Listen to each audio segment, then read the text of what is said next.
Buck's first day on the Daya beach was like a nightmare. Every hour was filled with shock and surprise. He had been suddenly jerked from the heart of civilization and flung into the heart of things primordial. No lazy, sun-kissed life was this, with nothing to do but loaf and be bored. Here was neither peace, nor rest, nor a moment's safety. All was confusion and action, and every moment life and limb were in peril. There was imperative need to be constantly alert, for these dogs and men were not town dogs and men. They were savages, all of them, who knew no law but the law of club and fang. He had never seen dogs fight as these wolfish creatures fought, and his first experience taught him an unforgettable lesson. It is true, it was a vicarious experience, else he would not have lived to profit by it. Curly was the victim.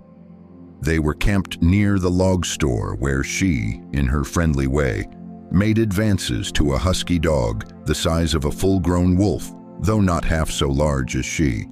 There was no warning, only a leap in like a flash, a metallic clip of teeth, a leap out equally swift, and Curly's face was ripped open from eye to jaw.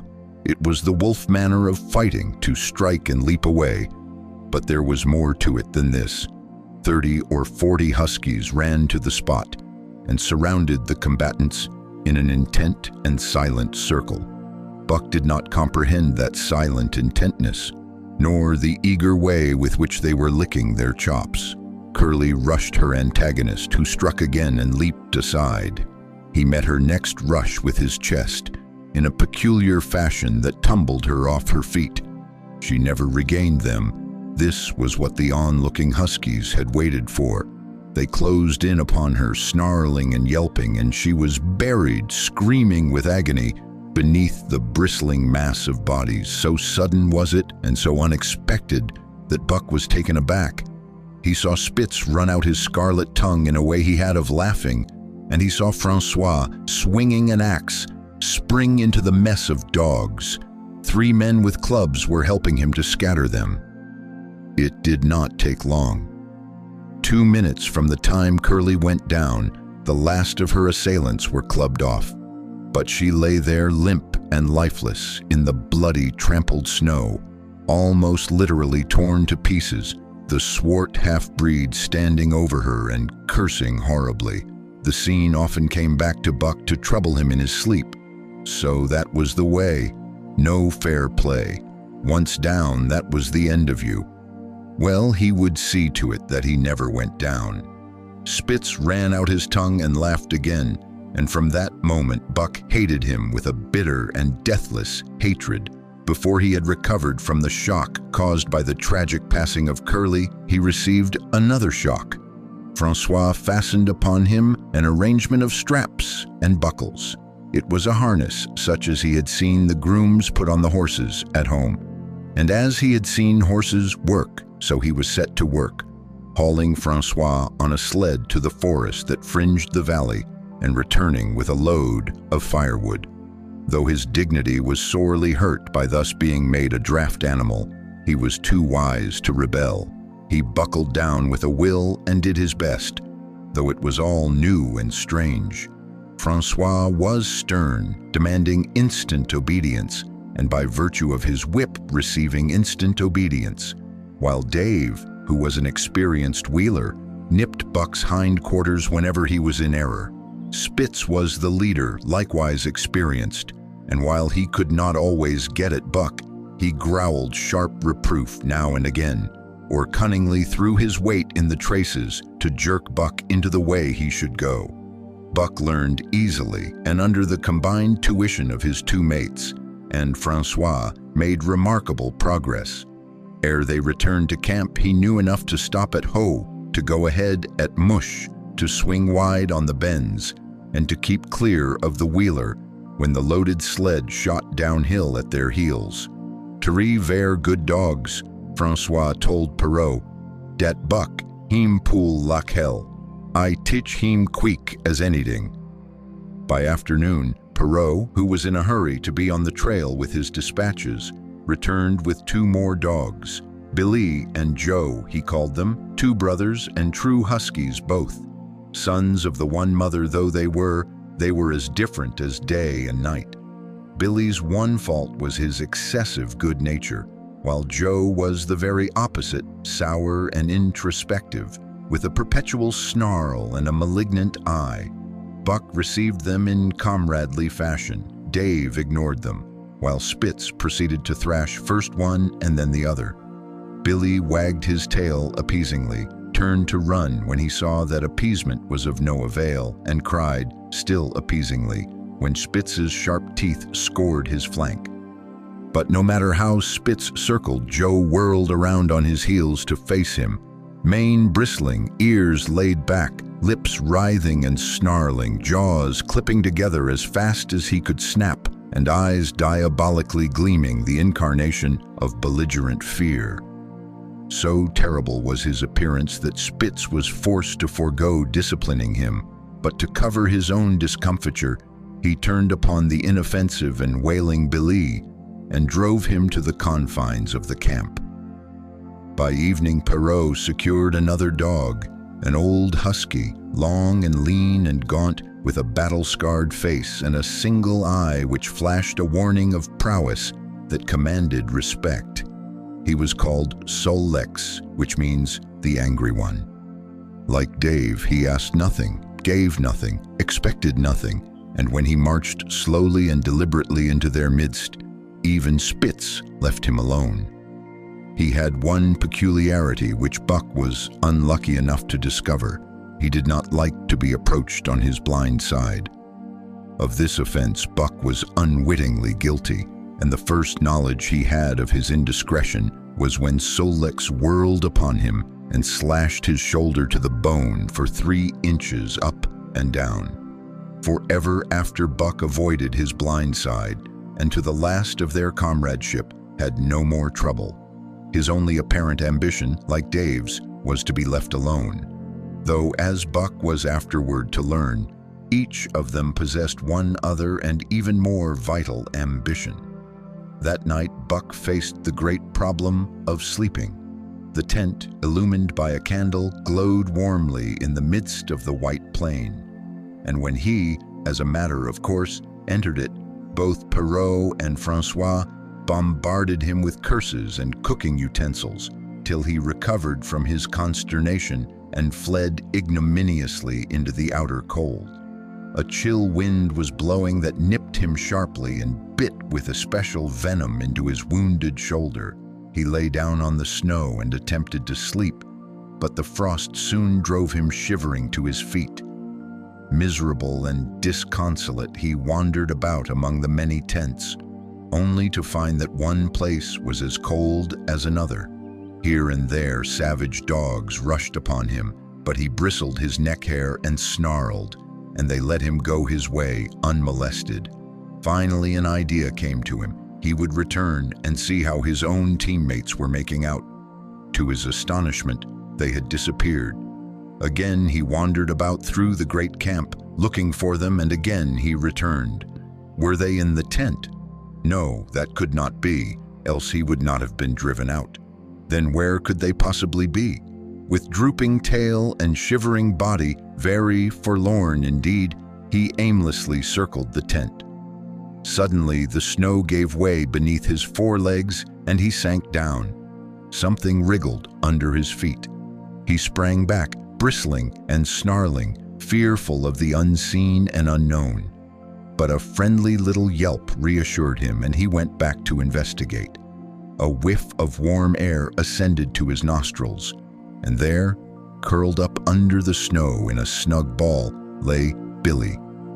He whined placatingly, squirmed and wriggled to show his goodwill and intentions, and even ventured, as a bribe for peace, to lick Buck's face with his warm, wet tongue. Another lesson. So that was the way they did it, eh? Buck confidently selected a spot, and with much fuss and waste effort, proceeded to dig a hole for himself. In a trice, the heat from his body filled the confined space, and he was asleep. The day had been long and arduous, and he slept soundly and comfortably. though he growled and barked and wrestled with bad dreams. Nor did he open his eyes till roused by the noises of the waking camp. At first he did not know where he was. It had snowed during the night, and he was completely buried. The snow walls pressed him on every side, and a great surge of fear swept through him, the fear of the wild thing for the trap. It was a token that he was harking back through his own life to the lives of his forebears, for he was a civilized dog, an unduly civilized dog, and of his own experience knew no trap, and so could not of himself fear it. The muscles of his whole body contracted spasmodically and instinctively. The hair on his neck and shoulders stood on end, and with a ferocious snarl, he bounded straight up into the blinding day, the snow flying about him in a flashing cloud. Ere he landed on his feet, he saw the white camp spread out before him and knew where he was, and remembered all that had passed from the time he went for a stroll with Manuel to the hole he had dug for himself the night before. A shout from Francois hailed his appearance. "What I say," the dog driver cried to Perrault. "Dat buck for sure learn quick as anything." Perrault nodded gravely. As courier for the Canadian government, bearing important dispatches, he was anxious to secure the best dogs, and he was particularly gladdened by the possession of Buck. 3 more huskies were added to the team inside an hour, making a total of 9, and before another quarter of an hour had passed, they were in harness and swinging up the trail toward the Daya Canyon. Buck was glad to be gone, and though the work was hard, he found he did not particularly despise it. He was surprised at the eagerness which animated the whole team and which was communicated to him, but still more surprising was the change wrought in Dave and Solix. They were new dogs, utterly transformed by the harness. All passiveness and unconcern had dropped from them. They were alert and active, anxious that the work should go well, and fiercely irritable with whatever, by delay or confusion, retarded that work. The toil of the traces seemed the supreme expression of their being, and all that they lived for, and the only thing in which they took delight. Dave was wheeler or sled dog. Pulling in front of him was Buck. Then came Solix. The rest of the team was strung out ahead, single file, to the leader, which position was filled by Spitz. Buck had been purposely placed between Dave and Solix, so that he might receive instruction. Apt scholar that he was, they were equally apt teachers, never allowing him to linger long in error, and enforcing their teaching with their sharp teeth. Dave was fair and very wise. He never nipped Buck without cause, and he never failed to nip him when he stood in need of it. As Francois's whip backed him up, Buck found it to be cheaper to mend his ways than to retaliate. Once, during a brief halt, when he got tangled in the traces and delayed the start, both Dave and Solix flew at him and administered a sound trouncing. The resulting tangle was even worse, but Buck took good care to keep the traces clear thereafter, and ere the day was done, so well had he mastered his work, his mates about ceased nagging him. Francois's whip snapped less frequently, and Perrault even honored Buck by lifting up his feet and carefully examining them. It was a hard day's run, up the canyon, through sheep camp, past the scales and the timberline, across glaciers and snowdrifts hundreds of feet deep, and over the great Chilkoot Divide, which stands between the salt water and the fresh and guards forbiddingly the sad and lonely north. They made good time down the chain of lakes which fills the craters of extinct volcanoes, and late that night pulled into the huge camp at the head of Lake Bennett, where thousands of gold seekers were building boats against the breakup of the ice in the spring. Buck made his hole in the snow and slept the sleep of the exhausted just, but all too early was routed out in the cold darkness and harnessed with his mates to the sled. That day they made 40 miles, the trail being packed, but the next day, and for many days to follow, they broke their own trail, worked harder, and made poorer time. As a rule, Perrault traveled ahead of the team, packing the snow with webbed shoes to make it easier for them. Francois, guiding the sled at the G-pole, sometimes exchanged places with him, but not often. Perrault was in a hurry, and he prided himself on his knowledge of ice, which knowledge was indispensable, for the fall ice was very thin, and where there was swift water, there was no ice at all. Day after day, for days unending, Buck toiled in the traces. Always they broke camp in the dark, and the first gray of dawn found them hitting the trail with fresh miles reeled off behind them, and always they pitched camp after dark, eating their bit of fish and crawling to sleep into the snow. Buck was ravenous. The pound and a half of sun-dried salmon, which was his ration for each day, seemed to go nowhere. He never had enough and suffered from perpetual hunger pangs. Yet the other dogs, because they weighed less and were born to the life, received a pound only of the fish and managed to keep in good condition. He swiftly lost the fastidiousness which had characterized his old life. A dainty eater, he found that his mates, finishing first, robbed him of his unfinished ration. There was no defending it. While he was fighting off 2 or 3, it was disappearing down the throats of the others. To remedy this, he ate as fast as they, and so greatly did hunger compel him, he was not above taking what did not belong to him. He watched and learned. When he saw Pike, one of the new dogs, a clever malingerer and thief, slyly steal a slice of bacon when Perrault's back was turned, he duplicated the performance the following day, getting away with the whole chunk. A great uproar was raised, but he was unsuspected, while Dub, an awkward blunderer who was always getting caught, was punished for Buck's misdeed. This first theft marked Buck as fit to survive in the hostile Northland environment. It marked his adaptability, his capacity to adjust himself to changing conditions, the lack of which would have meant swift and terrible death. It marked further the decay or going to pieces of his moral nature, a vain thing and a handicap in the ruthless struggle for existence. It was all well enough in the Southland, under the law of love and fellowship, to respect private property and personal feelings. But in the Northland, under the law of club and fang, whoso took such things into account was a fool, and insofar as he observed them, he would fail to prosper. Not that Buck reasoned it out. He was fit, that was all, and unconsciously, he accommodated himself to the new mode of life. All his days, no matter what the odds, he had never run from a fight. But the club of the man in the red sweater had beaten into him a more fundamental and primitive code. Civilized, he could have died for a moral consideration, say the defense of Judge Miller's riding whip. But the completeness of his decivilization was now evidenced by his ability to flee from the defense of a moral consideration and so save his hide. He did not steal for joy of it, but because of the clamor of his stomach. He did not rob openly, but stole secretly and cunningly, out of respect for club and fang. In short, the things he did were done because it was easier to do them than not to do them. His development, or retrogression, was rapid. His muscles became hard as iron, and he grew callous to all ordinary pain. He achieved an internal as well as external economy.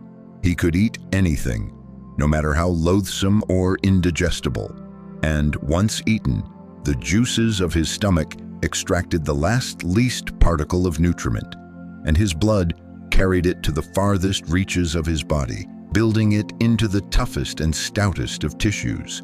Sight and scent became remarkably keen, while his hearing developed such acuteness that in his sleep he heard the faintest sound and knew whether it heralded peace or peril. He learned to bite the ice out with his teeth when it collected between his toes, and when he was thirsty and there was a thick scum of ice over the waterhole, he would break it by rearing and striking it with stiff forelegs. His most conspicuous trait was an ability to scent the wind and forecast it a night in advance. No matter how breathless the air when he dug his nest by tree or bank, the wind that later blew inevitably found him to leeward, sheltered and snug. And not only did he learn by experience, But instincts long dead became alive again. The domesticated generations fell from him. In vague ways, he remembered back to the youth of the breed, to the time the wild dogs ranged in packs through the primeval forest and killed their meat as they ran it down. It was no task for him to learn to fight with cut and slash and the quick wolf snap. In this manner had fought forgotten ancestors. They quickened the old life within him, and the old tricks which they had stamped into the heredity of the breed were his tricks. They came to him without effort or discovery, as though they had been his always. And when, on the still cold nights, he pointed his nose at a star and howled long and wolf-like, it was his ancestors, dead and dust, pointing nose at star and howling down through the centuries and through him. And his cadences were their cadences, the cadences which voiced their woe and what to them was the meaning of the stiffness and the cold and dark. Thus, as token of what a puppet thing life is, the ancient song surged through him, and he came into his own again. And he came because men had found a yellow metal in the north, and because Manuel was a gardener's helper, whose wages did not lap over the needs of his wife and divers small copies of himself.